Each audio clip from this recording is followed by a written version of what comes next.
ਬਿਸਮਿल्लाहिर्रहमानिर्रहीम ਤੇ अस्सलाम वालेकुम। 3 ਜੁਲਾਈ ਪਾਕਿਸਤਾਨ ਦੇ ਵਿੱਚ ਜੁਮੇ ਦੀ ਦੁਪਹਿਰ ਤੇ ਅੱਜ ਦੇ ਪੰਜਾਬੀ ਵੀਲੌਗ 'ਚ ਚੜ੍ਹਦੇ ਤੇ ਲਹਿੰਦੇ ਪੰਜਾਬ ਦੇ ਸੱਜਣਾ ਤੇ ਮਿੱਤਰਾਂ, ਭੈਣਾਂ ਤੇ ਭਰਾਵਾਂ, ਮਾਵਾਂ ਤੇ ਬਜ਼ੁਰਗਾਂ ਨੂੰ ਜੀ ਆਇਆਂ ਨੂੰ। ਸਭ ਤੋਂ ਪਹਿਲੇ ਆਸਿਮ ਮੁਨੀਰਸ ਡਿਫੈਕਟੋ ਫਾਰਮ 47 ਮਿਲਟਰੀ ਰਾਜ ਡੇ 216। ਹੁਣ ਚੱਲਨੇ ਅੱਜ ਦੀਆਂ ਗੂੜੀਆਂ ਨਿੱਘੀਆਂ ਤੇ ਸੰਘਣੀਆਂ ਖਬਰਾਂ ਵਾਲੇ ਪਾਸੇ। ਸਭ ਤੋਂ ਪਹਿਲੀ ਖਬਰ ਤੁਹਾਡੇ ਸਾਹਮਣੇ ਰੱਖਣੀ ਹੈ ਕਿ DGISPR ਸਾਹਿਬ, ਜਿਨ੍ਹਾਂ ਨੂੰ ਅਸੀਂ ਨਿੱਕੇ ਹਾਜੀ ਸਾਹਿਬ ਵੀ ਕਹਿ ਸਕਦੇ ਹਾਂ, ਕਿਉਂਕਿ ਇੱਕ ਵੱਡੇ ਹਾਜੀ ਸਾਹਿਬ ਨੇ ਜਿਹੜੇ ਹਾਫਿਜ਼ ਸਾਹਿਬ ਵੀ ਨੇ, ਤੇ ਇਹ ਨਿੱਕੇ ਹਾਜੀ ਸਾਹਿਬ ਨੇ। ਨਿੱਕੇ ਹਾਜੀ ਸਾਹਿਬ ਨੇ ਮੁਲਾਕਾਤ ਕੀਤੀ ਹੈ ਸਹਾਫੀਆਂ ਦੇ ਨਾਲ, ਔਰ ਉਹਨਾਂ ਨੂੰ ਜਿਵੇਂ ਪੱਟੀ ਪੜ੍ਹਾਈ ਦੀ ਹੈ ਤੋਤੇ ਨੂੰ, ਉਵੇਂ ਪੱਟੀ ਪੜ੍ਹਾਈ ਹੈ ਵੀ ਜਾ ਕੇ ਉਹ ਗੱਲਬਾਤ ਕਰੋ ਜਿਹੜੀ ਅਸੀਂ ਚਾਹੁੰਦੇ ਹਾਂ। ਗੱਲਬਾਤ ਤੁਹਾਡੇ ਸਾਹਮਣੇ ਰੱਖ ਦਿੰਦੇ ਹਾਂ, ਫਿਰ ਤਜਜ਼ੀਆ ਰੱਖਦੇ, ਤੁਹਾਨੂੰ ਪਤਾ ਲੱਗੇਗਾ ਵੀ ਨਿੱਕੇ ਹਾਜੀ ਸਾਹਿਬ ਨੇ ਬਰੀਕ ਕੰਮ ਪਾਇਆ ਕੀ ਹੈ। ਸਭ ਤੋਂ ਪਹਿਲੀ ਗੱਲ ਉਹਨਾਂ ਨੇ ਕੀਤੀ ਹੈ ਕਿ ਜਿਹੜਾ ਭਾਰਤ ਹੈ, ਇੰਡੀਆ ਹੈ, ਉਹ ਆਪਣੇ ਅੰਦਰੂਨੀ ਮਸਾਇਲ ਤੋਂ ਤਵੱਜੋ ਹਟਾਉਣ ਲਈ ਪੂਰੇ ਖਿੱਤੇ ਬਿਲਖਸੂਸ ਪਾਕਿਸਤਾਨ ਦੇ ਵਿੱਚ ਵੀ ਅਫਰਾ ਤਫਰੀ ਤੜਥੱਲੀ ਪਾ ਕੇ ਰੱਖਣਾ ਚਾਹੁੰਦਾ ਹੈ। ਇੱਥੇ ਫਸਾਦ ਬਰਪਾ ਰੱਖਣਾ ਚਾਹੁੰਦਾ ਹੈ ਪਾਕਿਸਤਾਨ ਦੇ ਵਿੱਚ, ਤੇ ਇਹ ਉਹਦਾ ਮਿਸ਼ਨ ਹੈ। ਫਿਰ ਆਉਂਦੇ ਨੇ ਭਾਰਤੀ ਕਿਆਦਤ ਜਿਹੜੀ ਹੈ ਉਹ ਜ਼ਮੀਨੀ ਹਕਾਇਕ ਤਸਲੀਮ ਨਹੀਂ ਕਰਨ ਨੂੰ ਤਿਆਰ। ਅੱਛਾ ਜੀ, ਆਪਣਾ ਨਾਂ ਨਹੀਂ ਅੱਗੇ ਲਿਖਵਾਉਂਦੇ, ਮਿਲੇ ਵੀ ਨੇ। ਸਾਰੇ ਸਹਾਫੀਆਂ ਨੇ ਦੱਸਿਆ ਵੀ ਵੀ ਮਿਲੇ ਕਿਹਨੂੰ ਆ, ਪਰ ਘੁੰਡ ਕੱਢਦੇ ਨੇ। ਫਿਰ ਵੀ ਮੈਨੂੰ ਨਹੀਂ ਪਤਾ ਘੁੰਡ ਕਿਉਂ ਕੱਢਦੇ ਨੇ, ਮਤਲਬ ਕਿ ਦੱਸਦੇ ਕਿਉਂ ਨਹੀਂ, ਆਪਣਾ ਨਾਂ ਦੱਸੋ।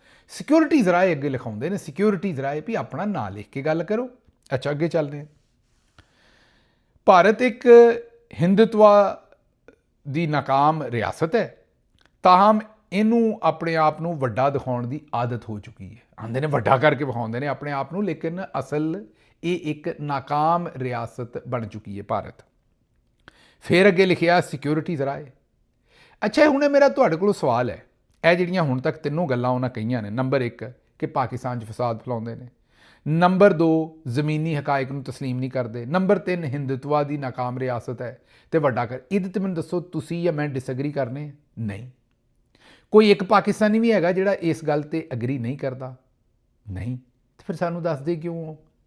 ਅਸੀਂ ਤਾਂ ਪਹਿਲਾਂ ਹੀ ਇਹ ਗੱਲ ਮੰਨੀ ਖੜੇ ਹਾਂ। ਤੇ ਉਰਦੂ 'ਚ ਟਿੱਕਰ ਕਿਉਂ ਯੂਜ਼ ਕਰਦੇ ਹੋ? ਕਿਉਂ ਟਾਈਮ ਜ਼ਾਇਆ ਕਰ ਰਹੇ ਹੋ ਆਪਣਾ ਵੀ? ਕਿਉਂ ਸਰਕਾਰ ਦੇ ਟੈਕਸ ਦਾ ਪੈਸਾ ਜ਼ਾਇਆ ਕਰ ਰਹੇ ਹੋ? ਕਿਉਂ? ਇਹ ਜ਼ਾਹਿਰ ਹੈ ਜਿੰਨੇ ਵੀ ਤੁਸੀਂ ਬੰਦੇ ਲਾਏ ਨੇ, ਜਿਨ੍ਹਾਂ ਲਿਖਿਆ ਮੀਡੀਆ 'ਤੇ ਰਨ, ਇਹ ਸਾਰਾ ਆਵਾਮ ਦਾ ਪੈਸਾ ਜ਼ਾਇਆ ਕਰ ਰਹੇ ਹੋ। ਪਰ ਪਾਕਿਸਤਾਨੀ ਤੇ ਸਾਰੇ ਤੁਹਾਡੇ ਨਾਲ ਨੇ। ਇਹ ਤਾਂ ਤੁਸੀਂ ਬਾਹਰ ਦੂਸਰੀ ਦੁਨੀਆ ਨੂੰ ਅੰਗਰੇਜ਼ੀ ਦੇ ਵਿੱਚ ਜਾਰੀ ਕਰਕੇ ਦੱਸੋ, ਸਾਨੂੰ ਕਿਉਂ ਪੱਟੀਆਂ ਪੜਾਉਂਦੇ ਜੇ ਬਾਰ-ਬਾਰ? ਅਸੀਂ ਤੇ ਮੰਨਦੇ ਹਾਂ ਸਾਰੀਆਂ ਗੱਲਾਂ। ਅੱਗੇ ਸੁਣੋ ਜ਼ਰਾ।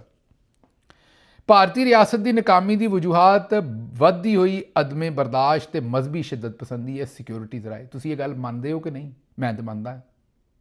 ਬਸ ਸਾਨੂੰ ਕਿਉਂ ਦੱਸਦੇ ਹੋ? ਇਹ ਜਾ ਕੇ ਬਾਹਰ ਦੱਸੋ ਦੁਨੀਆ ਨੂੰ, ਜਿੱਥੇ ਦੱਸਣ ਦੀ ਲੋੜ ਹੈ। ਉੱਥੇ ਮੂੰਹ 'ਚ ਘੁੰਗਣੀਆਂ ਪਾਈਆਂ ਜੇ, ਅੰਗਰੇਜ਼ੀ 'ਚ ਗੱਲ ਨਹੀਂ ਕਰਦੇ। ਫਿਤਨਾ ਤੋਂ ਹਿੰਦੁਸਤਾਨ, ਫਿਤਨਾ, ਇਹ ਘਰ ਹੀ ਸਾਨੂੰ ਪੱਟੀਆਂ ਪੜਾਈ ਜਾਂਦੇ ਜੇ, ਸਾਡੇ ਲਈ ਰੱਖਿਆ ਸਾਰਾ ਪ੍ਰੋਪੇਗੈਂਡਾ। ਅੱਗੇ ਚਲੋ ਜੀ।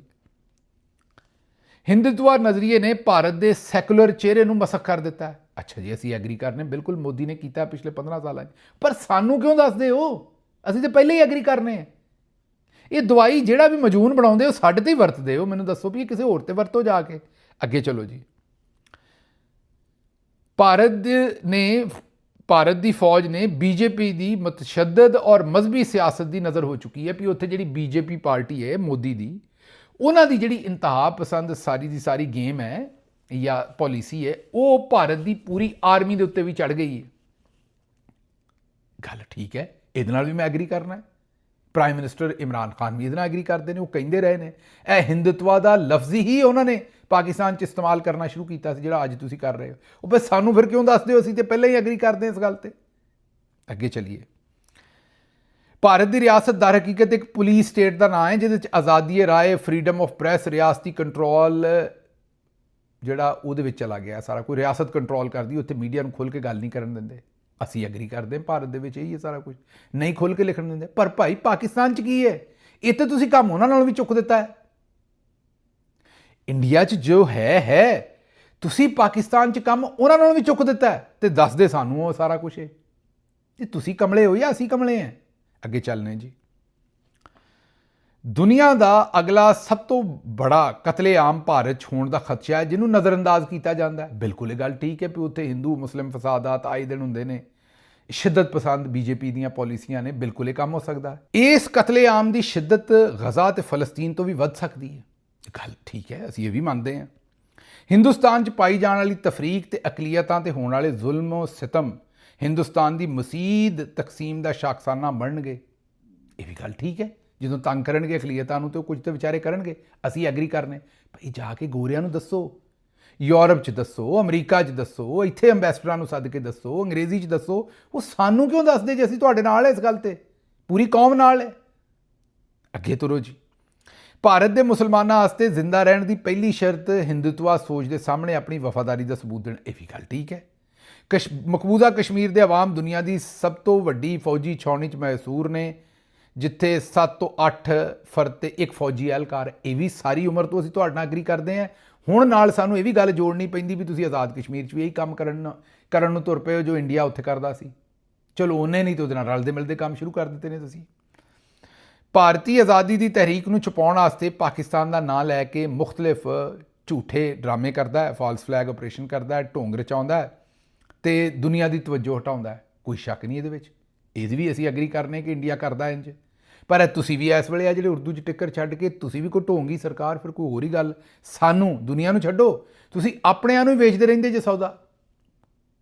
ਉਹ ਬਾਹਰ ਜਾ ਕੇ ਦੱਸੋ ਇਹ ਗੱਲਾਂ। ਪਾਕਿਸਤਾਨੀ ਕਿਹੜਾ ਪਾਕਿਸਤਾਨੀ ਹੈ ਜਿਹੜਾ ਹੁਣ ਤੱਕ ਜਿਹੜੀਆਂ ਗੱਲਾਂ ਕੀਤੀਆਂ ਨੇ ਇੰਡੀਆ ਦੇ ਬਾਰੇ ਉੱਤੇ ਐਗਰੀ ਨਹੀਂ ਕਰਦਾ ਤੁਹਾਡੇ ਨਾਲ?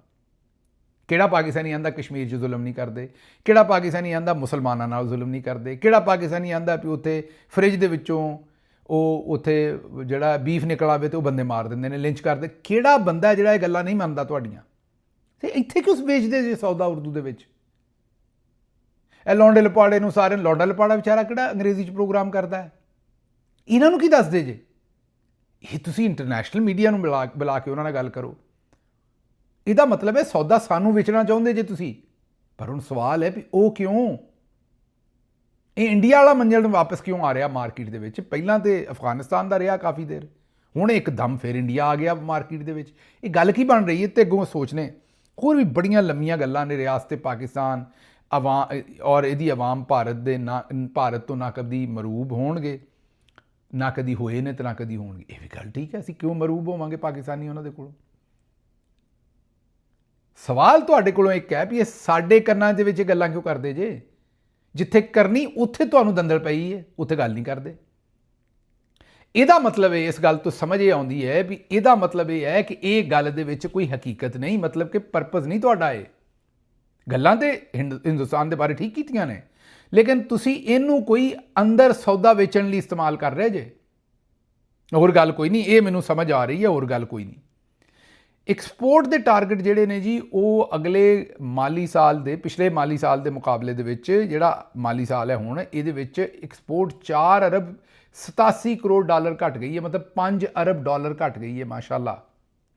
ਟੋਟਲ 25 ਅਰਬ ਡਾਲਰ ਦੀ ਐਕਸਪੋਰਟ ਹੈ, ਉਹਦੇ 'ਚੋਂ ਵੀ 5 ਅਰਬ ਡਾਲਰ ਘਟ ਗਈ ਹੈ। ਗੱਲਾਂ ਕਰ ਲਓ ਤੁਸੀਂ। ਤੇ SIFC ਤੇ ਗ੍ਰੀਨ ਇਨੀਸ਼ੀਏਟਿਵ ਤੇ ਅਸੀਂ ਜਨਾਬ ਫੱਟੇ ਚੁੱਕ ਦੇਣੇ ਨੇ, ਤੇ ਅਸੀਂ ਇਹ ਕਰ ਦੇਣਾ ਤੇ ਅਸੀਂ ਉਹ ਕਰ ਦੇਣਾ। ਮੈਂ ਕਿਹਾ ਸਵਾਦ ਨਹੀਂ ਆ ਗਿਆ ਇੱਕ ਵਾਰੀ? ਅੱਗੇ ਚਲੋ ਜੀ। ਮਾਲੀ ਸਾਲ 2025-26 ਦੇ ਇਬਤਦਾਈ 10 ਮਹੀਨਿਆਂ ਦੇ ਵਿੱਚ ਬਿਜਲੀ ਦਾ ਜਿਹੜਾ ਪਾਵਰ ਸੈਕਟਰ ਹੈ ਉਹਦੇ ਗਰਦਸ਼ੀ ਕਰਜ਼ੇ 240 ਅਰਬ ਰੁਪਏ ਦਾ ਇਜ਼ਾਫਾ ਹੋ ਗਿਆ। ਅੱਛਾ, ਇਹ ਗਰਦਸ਼ੀ ਕਰਜ਼ਾ ਕੀ ਹੁੰਦਾ ਹੈ? ਕਿ ਗਰਦਿਸ਼ ਆਉਣ ਡਈ ਜਿਹਨੂੰ, ਉਹ ਇਹ ਹੈ ਕਿ ਤੁਸੀਂ ਬਿਜਲੀ ਦੇ ਬਿੱਲ ਦਿੰਦੇ ਹੋ ਤੇ ਤੁਹਾਡੀ ਇਹਨਾਂ ਜਾਨ ਕੱਢ ਲਈ। ਤੁਸੀਂ ਯੂਨਿਟ ਬਾਲਦੇ ਹੋ ਤੇ ਥੋੜੇ ਜਿਹੇ ਯੂਨਿਟ ਬਾਲਦੇ ਹੋ, ਤੁਹਾਨੂੰ 10-10 ਹਜ਼ਾਰ ਰੁਪਈਆ ਬਿੱਲ ਘੱਲ ਦਿੰਦੇ ਨੇ, 20-20 ਹਜ਼ਾਰ ਰੁਪਈਆ। ਉਹ ਬਿੱਲ ਦੇਣ ਦੇ ਬਾਵਜੂਦ ਖਰਚਾ ਪੂਰਾ ਨਹੀਂ ਹੁੰਦਾ।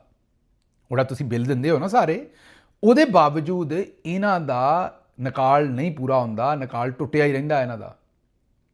ਪਿੱਛੇ ਬਿਜਲੀ ਘਰਾਂ ਦੇ ਨਾਲ ਇਹਨਾਂ ਨੇ ਇਹੋ ਜਿਹੇ ਧੋਖੇਬਾਜ਼ੀ ਤੇ ਫਰਾਡ ਵਾਲੇ ਐਗਰੀਮੈਂਟ ਕੀਤੇ ਨੇ ਵਧਾ ਚੜਾ ਕੇ ਇਹਨਾਂ ਸਰਕਾਰਾਂ ਨੇ, ਕਿ ਉਹਨਾਂ ਦੇ ਪੈਸੇ ਵੱਧਦੇ ਜਾ ਰਹੇ ਨੇ। ਉਹ ਵੱਧ ਕੇ ਕਿੱਥੇ ਜਾਂਦੇ ਨੇ? ਕਰਜ਼ੇ 'ਚ ਇਕੱਠੇ ਹੁੰਦੇ ਜਾਂਦੇ ਨੇ। ਜਿਹੜਾ ਅਸੀਂ ਉਹਨਾਂ ਦਾ ਦੇਣਾ, ਕਿਹਨੇ ਦੇਣਾ? ਆਵਾਮ ਨੇ। ਇਹ ਜਿਹੜਾ ਤੁਸੀਂ ਇਸ ਵੇਲੇ 10,000 ਬਿੱਲ ਦੇ ਰਹੇ ਹੋ ਨਾ, ਅਸਲ ਦੇ ਵਿੱਚ ਤੁਹਾਡਾ 20-25 ਹਜ਼ਾਰ ਬਿੱਲ ਆਉਂਦਾ। 10 ਤੁਹਾਡੇ ਕੋਲ ਲੈ ਲੈਂਦੇ ਨੇ, 10 ਤੁਹਾਡੇ ਨਾਂ ਦਾ ਕਰਜ਼ਾ ਛੱਡ ਦਿੰਦੇ ਨੇ। ਜਿਹੜਾ ਤੁਸੀਂ ਤੇ ਤੁਹਾਡੀਆਂ ਅਗਲੀਆਂ ਨਸਲਾਂ ਨੇ ਦੇਣਾ ਹੈ, ਉਹਨੂੰ ਗਰਦਸ਼ੀ ਕਰਜ਼ਾ ਕਹਿੰਦੇ ਨੇ, ਜਿਹੜਾ ਇਕੱਠਾ ਹੁੰਦਾ ਰਹਿੰਦਾ ਹੈ।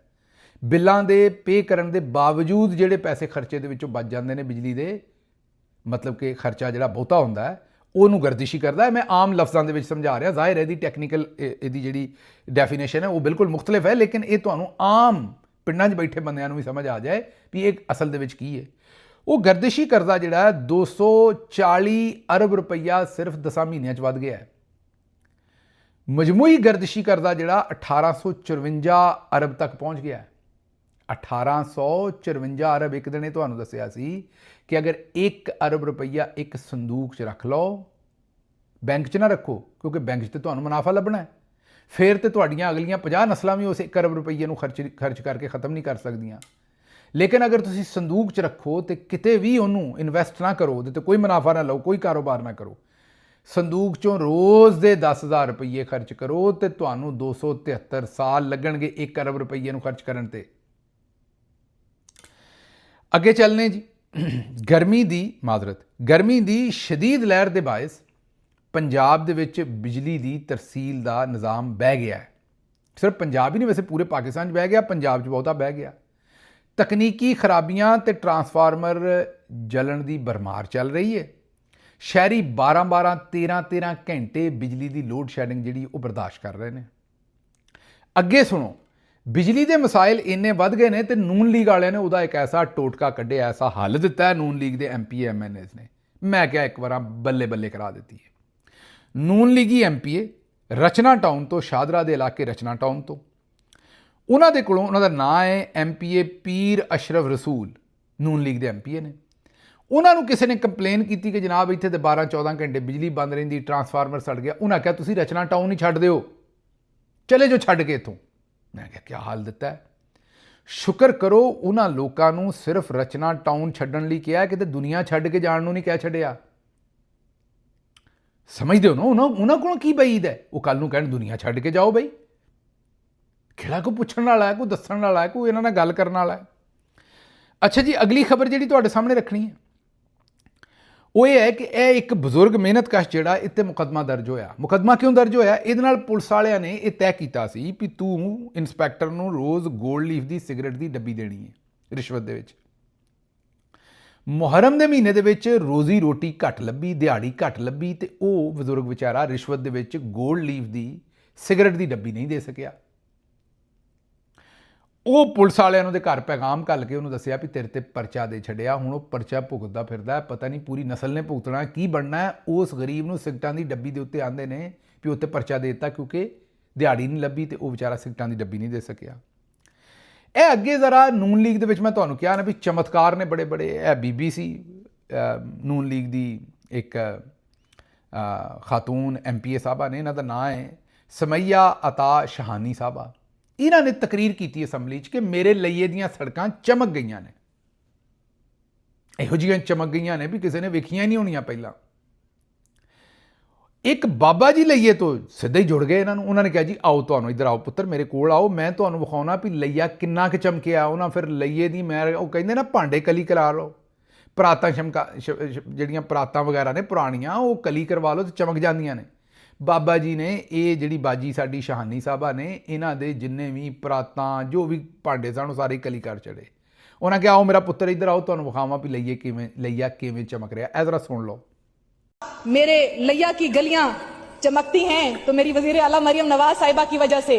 सर जी गली ਦੇ ਬਾਰੇ ਕੀ ਹੈ, ਸਾਡੇ ਸਾਰੇ ਅਸੀਂ ਘਰੋਂ ਬਾਹਰ ਹੀ ਨਿਕਲ ਸਕਦੇ ਐਸ ਜਿਹੜਾ ਨਾ ਐਸ ਨਿਜ਼ਾਮ ਤੋਂ ਅਸਾਂ ਉਂਝ ਹੀ ਯਾਨੀ ਕਿ ਅੱਕੇ ਸਾਡਾ ਤਾਂ ਆਵੇ, ਸਾਡੇ ਤਾਂ ਅਸੀਂ ਤਾਂ ਉਂਝ ਪਰੇਸ਼ਾਨ ਹਾਂ। ਤੁਹਾਡੀ ਮੈਂਬਰ ਸੂਬਾਈ ਅਸੈਂਬਲੀ ਸਮੀਆ ਤਾ ਸ਼ਾਹਨੀ ਨੇ ਨਾ ਜੀ ਉਹ ਝੂਠ ਪੇ ਝੂਠ ਕਿ ਲਈਏ ਦੀਆਂ ਗਲੀਆਂ ਚਮਕਦੀਆਂ ਪਈਆਂ। ਆ ਚਮਕਦੀਆਂ ਪਈਆਂ ਨੇ, ਇਹ ਜਨਾਬ ਚਮਕਦੀਆਂ ਪਈਆਂ ਨੇ, ਤੁਹਾਡੇ ਸਾਹਮਣੇ ਆ।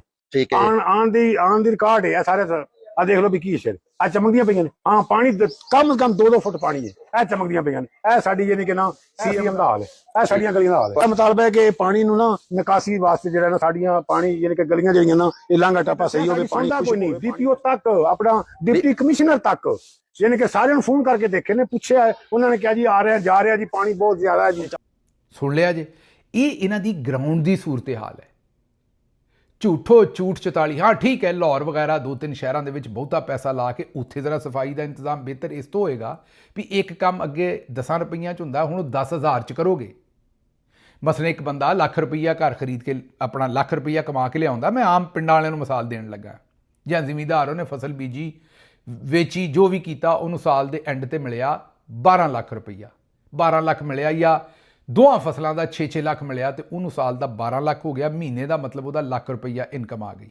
ਮੈਂ ਇਨਕਮ ਦੀ ਗੱਲ ਕਰ ਰਿਹਾ, ਖਰਚੇ ਕੱਢ ਕੇ ਅਗਰ ਇਨਕਮ ਅਗਰ ਹੋਵੇ ਤੇ। ਹੁਣ 12 ਲੱਖ ਦਾ ਮਤਲਬ ਹੈ ਮਹੀਨੇ ਦੀ ਲੱਖ ਰੁਪਈਆ ਉਹਨੇ ਖਰਚ ਕਰਨਾ ਹੈ, ਉਹਦੀ ਇਨਕਮ ਇਹ ਹੈ। ਅਗਰ ਉਹ ਮਿਸਾਲ ਮੈਂ ਦੇਣ ਡਿਆ ਵੀ ਸਫਾਈ ਕਰਨ ਵਾਲੇ ਨੂੰ 5000 ਰੁਪਈਆ ਦਿੰਦਾ ਹੋਵੇ, ਜਿਹਨੇ ਘਰ ਦੇ ਵਿੱਚ ਝਾੜੂ ਝੂੜੂ ਮਾਰਨਾ, ਬਾਕੀ ਮੈਂ ਇੱਕ ਮਿਸਾਲ ਤੁਹਾਨੂੰ ਦੇਣ ਡਿਆ ਮਹੀਨੇ ਦੀ, ਉਹ ਸਫਾਈ ਕਰਦਾ ਹੋਵੇ, ਉਹਦੀ ਜਗ੍ਹਾ ਤੇ ਉਹ ਕਵੇ ਵੀ ਹੁਣ ਮੈਂ ਜਿਹੜੀ ਸਫਾਈ ਕਰਨ ਦਾ ਬਜਟ ਹੈ ਨਾ ਉਹ 25000 ਰੁਪਈਆ ਰੱਖਣਾ ਹੈ 5 ਦੀ ਬਜਾਏ, ਜਾਂ ਮੈਂ 30000 ਰੁਪਈਆ ਰੱਖਣਾ ਹੈ, ਤੇ ਮੈਨੂੰ ਦੱਸੋ ਸਫਾਈ ਵਧੇਗੀ ਜਾਂ ਨਹੀਂ ਵਧੇਗੀ? ਸਫਾਈ ਵਧੇਗੀ ਨਾ। ਅਗਰ ਸਫਾਈ ਦੁੱਗਣੀ ਵੀ ਹੋਗੀ ਤੇ ਤੁਹਾਨੂੰ ਬਹੁਤ ਜ਼ਿਆਦਾ ਸਫਾਈ ਲੱਗਣੀ ਹੈ, ਲੇਕਿਨ ਪੈਸੇ 5-6 ਗੁਣਾ ਇਸਤੇਮਾਲ ਹੋ ਰਹੇ ਨੇ। ਹੁਣ ਘਰ ਦਾ ਕਿਰਾਇਆ ਵੀ ਦੇਣਾ, ਮਾਂ ਦੀ ਦਵਾਈ ਵੀ ਲਿਆਉਣੀ, ਬੱਚੇ ਨੂੰ ਤਾਲੀਮ ਵੀ ਦੇਣੀ ਹੈ, ਤੇ ਤੁਸੀਂ 30000 ਤੇ ਸਫਾਈ ਵਾਲੇ ਨੂੰ ਦੇ ਦਿੱਤਾ ਤੇ ਬਾਕੀ 17 ਦੇ ਵਿੱਚੋਂ 30 ਰੁਪਏ ਤੁਸੀਂ ਕਰਜ਼ੇ ਦੇ ਵਾਪਸ ਕਰਨੇ ਨੇ ਸੂਦ ਦੇ। ਪਿੱਛੇ ਤੁਹਾਡੇ ਕੋਲ ਕਿੰਨੇ ਰਹਿ ਗਏ ਨੇ? 40 ਰੁਪਏ। ਉਹਦੇ ਵਿੱਚ ਤੁਸੀਂ ਹਸਪਤਾਲ ਵੀ ਚਲਾਉਣੇ ਨੇ, ਬੱਚਿਆਂ ਦੇ ਸਕੂਲ ਵੀ ਚਲਾਉਣੇ ਨੇ, ਪੁਲਿਸ ਵੀ ਚਲਾਉਣੀ, ਬਾਕੀ ਸਾਰਾ ਕੁਝ ਚਲਾਉ। ਉਹ ਕਿਵੇਂ ਚਲਾਓਗੇ?